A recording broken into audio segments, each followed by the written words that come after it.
GM, everyone. How are y'all doing? Woo! That's what I like to hear.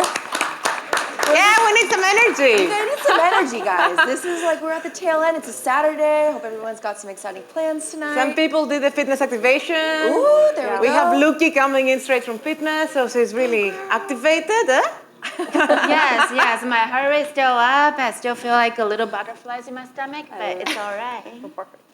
So GM everybody, I am Annie. I'm a member of Teens List. I'm proudly behind AthensDAO as well, but also voluntarily, I co-organize the Athens Bitcoin Blockchain Tech Meetup. We've got a community of 3,500 people. It's the oldest crypto community in Greece. So I know from the inside out the challenges of building a community, strategizing what to do, events and stuff like this, who to invite, and how to make it attractive for people to be engaged. Building a community is very important. It has been the holy grail for every crypto project that I know. I don't know any crypto project that doesn't want to have a community, but also Web2 companies who want to go into the crypto world, right?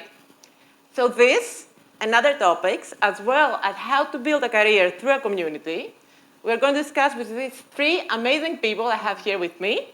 And I would like first a big thank you for managing to have like 4 women on stage, and also go through a quick round of introductions of who you are and what you do, and then we kick off the discussion. Okay, perfect. I'll kick it off and then I'll hand it over to you, beautiful Sounds ladies. amazing. My name's Quinn Button. I am a strategic advisor, investor, consultant. I have a PhD in consumer behavior, specifically looking at emerging tech and how that can be really fast forward to mainstream adoption. Have been working in lots of different event capacities. Used to be the VP of Growth for NFT NYC, a company called NFT Cred, where we worked with a bunch of enterprise clients as well as brands kind of behind the scenes using on-chain data, and was most recently a COO of a media company, helped with a merger. All of this had to do with community building, so I'm very excited to be talking about that with you guys and how that really applies to not just crypto projects, but also how that applies in media, to brands, Web2, mainstream brands, and all of that stuff as well. So honored and happy to be here. Humbled. Hi, everyone. My name is Erica Papadopoulou. I am a funding program manager at the SWE Foundation. And we're opening a hub in Athens, so I'm based in Greece right now, but covering the global community of SWE. My role in the past was within investment banking, so I guess I'm also like a community member of Web3 as of last year. I feel like I can speak a lot about the importance of having like solid messaging to get Web2 people to adopt blockchain technologies. And my current role is focusing on how we can strategically deploy capital to bring Web2 people into the Web3 world, and then like people from other chains into SWE specifically. Interesting. Hello, everybody. My name is Luki. I am currently working at Chainbase. I've been in Web3 space for about 3 years. I'm a former banker, so I jumped from Web2 to Web3. Right now, to be honest, we're all working, well, in Web3 projects that I worked for, it's all startups. So it's really hard to describe what my role is. The job description really doesn't describe what I do on a daily basis. But mainly the role, the title is for ecosystem and strategy. So it goes from community, it goes from developer relations, validators, and investor relations, talking to centralized exchange, fundraising. So a little bit of everything, and also writing light paper with the team. So knowing the product, and knowing the ecosystem, knowing the partnership and community is super important for my job. So that caters how and what I can do to contribute to my company. Thank you. Let's start with some quick questions, and we try to make it more like a discussion. So, Erica, you mentioned something really interesting. Your work with SWE Foundation focuses on community building and driving innovation. Part of this is bringing Web2 to Web3, and also attracting people from other chains.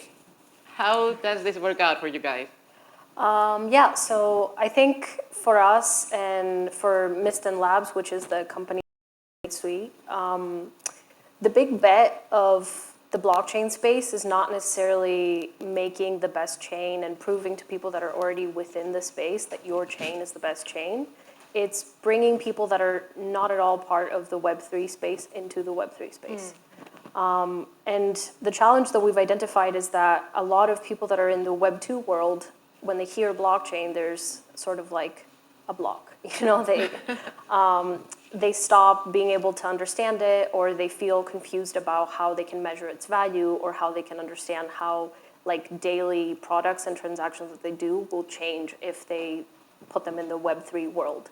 So for us, what we're trying to do is really focus on the user experience and make it so that if you're a user, sometimes you don't even understand that you're using a Web3 product, so that like essentially we remove all the frictions that could make it challenging for someone to consider trying a Web3 product.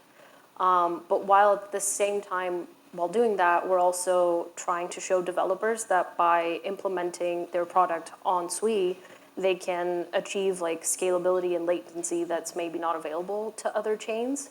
And for Sui as a general philosophy, I guess it's also important to acknowledge the contributions of all of the different chains. So even though we're trying to attract people to use Sui, we are ourselves like very much pro cross-chain products. And so while we're trying to bring people into Sui, we're not necessarily trying to take them away from other communities, but to like grow the Web3 community as like a bigger group that is comprised of many different chains. Interesting. Quinn, you mentioned you work a lot with enterprise brands who want to enter the Web3 world, like Web2 to Web3. And Erica already mentioned the user experience. What are other tools that enterprise brands could use to leverage community building, maybe storytelling, based on your experience? It's a great question. I love the philosophy of Sui because I think that's one of the unique things about Web3 that is very different from Web2. It's really all about collaboration, and if Sui wins, Solana wins, we're all winning together the more we work together. As it relates to enterprises and brands, one of the biggest questions I often have gotten asked is, what chain should I build on, right? Why should I choose Sui? Why should I choose Solana? Why should I choose Polygon, X, Y, or Z? And storytelling at the end of the day has a lot to do with it when it comes to the B2C experience. One of the biggest things since I came into this industry full-time in 2020, one of the biggest things that we've been doing that I've been really focused and working with brands on is abstracting the blockchain as much as possible. So really, what is the customer experience like? So we took, for example, we had a client, a very large ticketing platform that you probably all very much know. It's probably one of the world's largest ticketing platforms. They wanted to use NFTs to be able to verify people actually checked into a game and then be able to reward them down the line. Okay, great. What does that experience look like? Well, when you're going into a football game, like an American NFL football game, one part of the customer experience is, well, usually they have a beer in one hand and a cell phone in the other hand, and they just want to scan the QR code and walk into the game, right? They don't really care about claiming an NFT. They don't really even know what that is. So what we did is we created a custom API, and they were able to just scan the normal ticketing QR code, and as soon as they did, a customized NFT was delivered into their account, their wallet that was very much white labeled. It didn't look like a wallet. It was already created for them. It was delivered in there as a collectible. And that was a really, really great use case. I mean, we basically launched that in the 2022 NFL season back in the day, and that went really well. Now, what does that have to do with the storytelling afterwards? Well, that's up to the company ultimately at the end of the day. I don't know if you guys go to concerts and you save your ticket stubs just as like in a memory box. That was kind of the idea of that, but that could also obviously be applied to maybe a trading platform where people can actually swap, depending on what teams they cheer for, what concerts they wish they could have gone to. So yeah, there's a lot there. And I mean, in terms of how it can be applied for different companies in Web2, the possibilities are endless, but I think the important part is meeting the customers where they are. What's their experience look like right now, and how can we embed this technology in a way where it doesn't cause more friction? Mm-hmm. It actually just is a seamless integration, and they don't even know that they're using the blockchain in the background. That's amazing. And I really love your example about the NFL game. Yeah. However, most of the communities, or what we are trying to build in many projects are cross-border.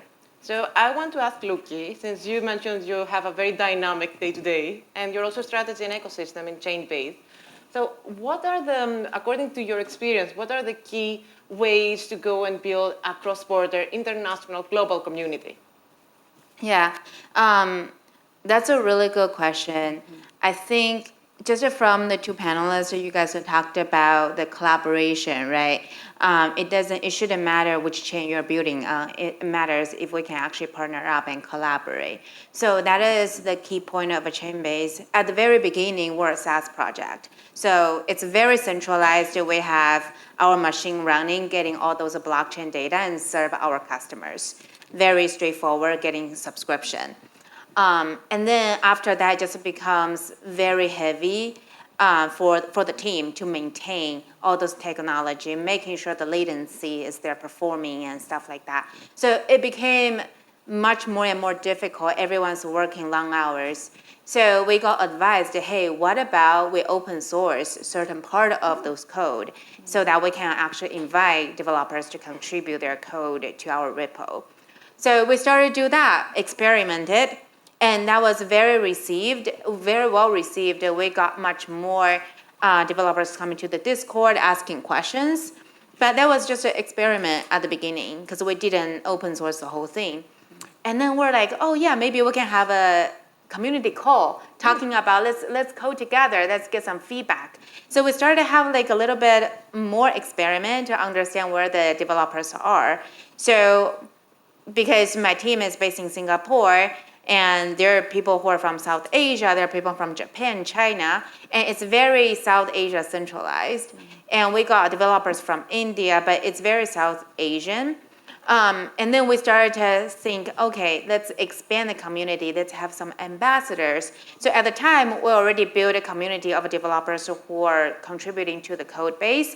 And we had the roadmap of decentralizing the network already. So when I talk about decentralization, it's we're working on like getting proof of stake, so people are actually have the buy-ins into the network and having utility power, the governance power, and also utility usage of the token if there's a token being launched. But we wanted to invite everyone to participate in the community. And so then we started to have ambassadors in order to have people at that stage to be wanting to contribute to your community. There's got to be, take a step back. When you involve in the community, there are 3 key points why you involve in the community. It all comes down to sense of a belonging, but then either this community makes me feel I look good. I'm hanging out with the cool kids. That's why I'm here. That's a lot of NFT projects, right? Or I support this mission. That's a great mission. No matter what, I want to be with the team and build the mission on the roadmap. That's another one. The third one, which caters to a lot of crypto projects, is the token drops. So if there's an airdrop, I think they're launching token, I'm joining. I'm joining just to, in case there's an airdrop, I can get some shares and I leave. So in my opinion, those are the 3 key points for the community members to join the community. Either they stay long-term or short-term, but there's some sort of a sense of a belonging that they want to be there. Especially startup, we're trying to find a product market fit. After we pivot from the SaaS project, we want to make sure that we cultivate a community of members. Not just developers, we also want to talk to the retail users. We want to talk to the token holders and make sure that the storyline aligns with what they are wanting. So I think then we're expanding ecosystem into like partnerships with the different blockchains. So we're digesting and integrating different blockchains data into the network, and we're having workshops. Like later, we're gonna have a workshop regarding Solana data that we integrate the Solana data into the network, and also Sui data, Ethereum data, so that we actually talk to the developers in different dimensions for them to understand how to access on-chain data. No matter what chain they're building on, there's always like the technology or like the framework for them to customize and analyze the chain. Interesting. I heard you mention some things like ambassadors and growing the community, ambassadors and bringing people in. So I want to spin it up and turn to Erica. and Queen, maybe we can have a discussion. Like we've seen some interesting things happening in the Solana ecosystem in order to grow the community, like community voting. And there are some projects that have managed to bring a lot of people into Discord or Twitter or other channels, even though they're completely virtual. What do you think, you guys, has the greatest impact, like grants, community calls, mentorship programs, ambassador programs? What do you think so far has the greatest leverage in bringing people and growing the community? Erika, maybe you want to start? Yeah, I think definitely grants is one of the most important drivers of community growth, mostly because what people need in order to create products and to bring more users into a certain blockchain is resources. But SWE specifically in the foundation, what we try to do is think about like how are we strategically deploying these funds. So what that means for us is it's not enough to just find a really cool project or a really cool team and give them the money they need and know that they're going to deliver the product. We also need to help them cultivate a business around that product. So when we give a community member a grant, we also give them marketing support. We also give them what we call ecosystem support, which helps them come up with a business plan, which helps them come up with a plan of a go-to-market strategy, which helps them think about what partnerships they can achieve. We connect them to other projects within the ecosystem so that when they graduate, if you will, when they deliver the product and they finish the grant, they don't just have something in their hands that they don't quite know how to proceed with. They have a product, they have a company, and they already have an engaged user base. And we think about it like we're creating like second and third degree effects that we cannot create ourselves. So of course, Mist and Labs creates products that do get used and they add value to the ecosystem, but we also want to enable others to create products that are going to get used, and if it's a win for them, it's a win for us as well. So it's more like an end-to-end approach, right? Yeah. Queen, how about non-technical? Because you have a lot of experience, you've been through many projects, also as a consultant. How about non-technical users? It's a great question. And I think, well, first off, like my entrance into Web3, like this is like outside of crypto. Crypto was early on back in like 2014, 2016. When I finished my PhD, all I wanted to do was understand NFTs and digital identity. Like on-chain data and understanding how communities are forming online and especially on-chain was the most fascinating thing to me ever.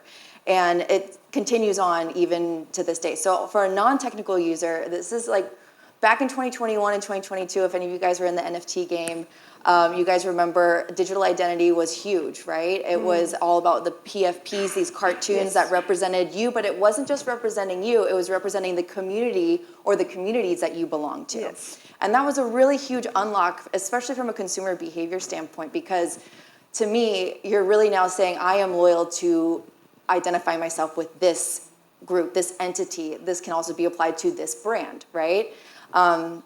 And Web3 just does it very, very differently, where it's really about if you own one of these assets on the blockchain within this community, you're like a stakeholder. You're a shareholder. You're a part of it, right? And so to me, that was a really huge, powerful unlock of invest into your people, into your community, and really co-create with the community. And that's a thing I continue to say to brands, and a lot of brands have gotten it. I mean, there are lots of different examples. For example, Adidas or Adidas, however you want to say it.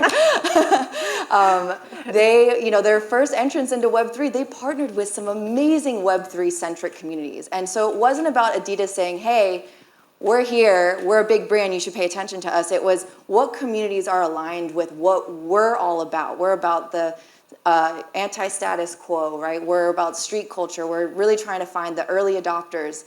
And if you lean in and you find your power users, the people who are really hold that strong conviction of I am a part of this community, this is the community that I will ride or die with, a diamond-handed individual, for example. If you lean into really rewarding them for their participation, for their loyalty, That's really where I think magic in Web3 happens that you don't see in Web2. If you think about the Web2 platforms that communities and brands are trying to engage on, it's Instagram. It's very much a one-way, like, hey, I posted this, thanks for your comments, that's about it, right? Web3, it's all about like, hey, this is me, yes, you are a part of this brand, you own a bit of it, and we want to co-create with you. And to me, I think that's the huge unlock with Web3 and Web2. I just want to add on to it, since you, Erica talked about the grant program. So we sponsor some grant or hackathon last 2 years. One thing that I do, it kind of came to realization is no matter how much money you spend, there is one moment of hype at that moment, right? Like during the event, no matter if you're throwing a big party or you're having a hackathon, your name is on the billboard of that conference, that's it. And maybe that was a hype for that specific 2 days. But after that, what is after that? This is something that all the Web3 companies need to think about, is the follow-up. Like the collaboration, like what we have, like the follow-up of helping with the marketing really is nurturing the product and not just like sponsor this project being out there, and then after it's gone, it's gone. So it's really cultivating this product being created together. That's something that I took into heart last year. We sponsored some hackathons. I made sure that we follow through. Even though it's just a hackathon, they hit some bounties. Hey, I want to follow through. I want to invite you to our town hall call. I want you to, like showcase what you have done. It's just to give them that sense of value that what they build actually is appreciated. I'm not just there to give you money. I'm also here to showcase your work has been amazing.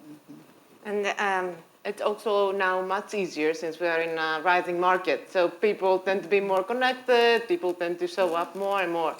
So we need to be closing up this panel, which is brought to us by our community partners, We Lead. They have a stand. Maybe you saw them in the entrance, and they empower underrepresented groups in technology. So I want to close this amazing panel by saying a very quick round of an aha moment each of you had in your career or in your career in Web3 where community was a big part of it. So maybe, Queen, you want to start? Happy to. Let's see. I'm trying to think. There have been so many aha moments with community in Web3. I guess one of the biggest ones for me was at Bitcoin Miami in 2021. There was this guy named G Money, and he put this scavenger hunt thing out for an NFT. It was called POAP, a Proof of Attendance Protocol, right? And basically, it was a little scavenger hunt all around Wynwood, Miami. And it was just collect 4 of them. And if you collect all 4 of them, they're all free. But if you collect them all, you'll be very happy that you did. And I think one stop I got a thing of Greek fries, which was really nice, and a free T-shirt or something like that. But then in the end, what these free NFTs, all I had to do was walk down the street and had a little fun experience meeting people.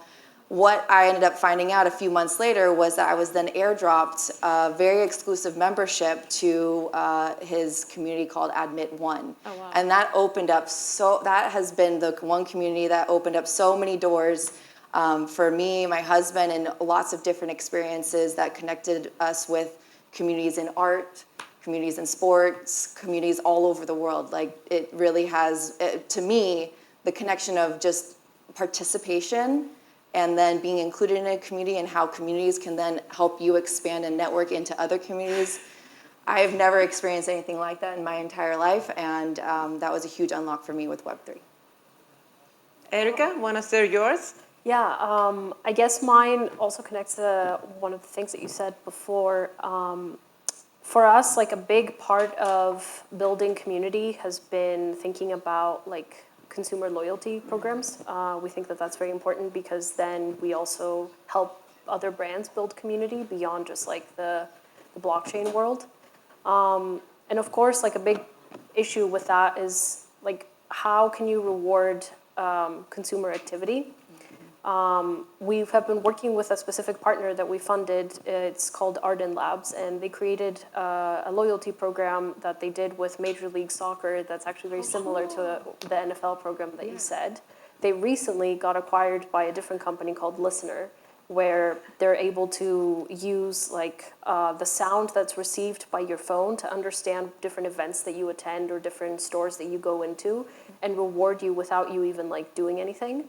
And we've recently been like piloting a new product that they create, and we've understood that we are able to foster like a much bigger community just because we're removing some of the frictions in product design. And so for me, it was a big aha moment with the power that we can have if we really help teams build products that actually help people. Because now we are creating a loyalty program that's bridging like physical consumer behavior to digital consumer behavior to the Web3 world. And when people use it, they're not necessarily thinking I'm using a Web3 product. They're just thinking I'm like existing in society and doing different activities and getting rewarded for them. And I thought that this is kind of like the whole point of what we're trying to do here and why I'm in this industry in the first place. Luki, you're also organizing an event on the 10th of February, right? Bringing in more people. Yes. So, a community there.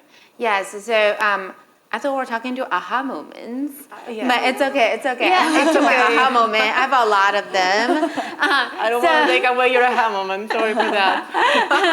But outside of my aha, if you want to know my aha moments, I'll be right there. But for February, we are having on my partner panels. He's actually leading this gathering for Super Team Balkan. So we're leading the Greek community here under Super Team Balkan's umbrella.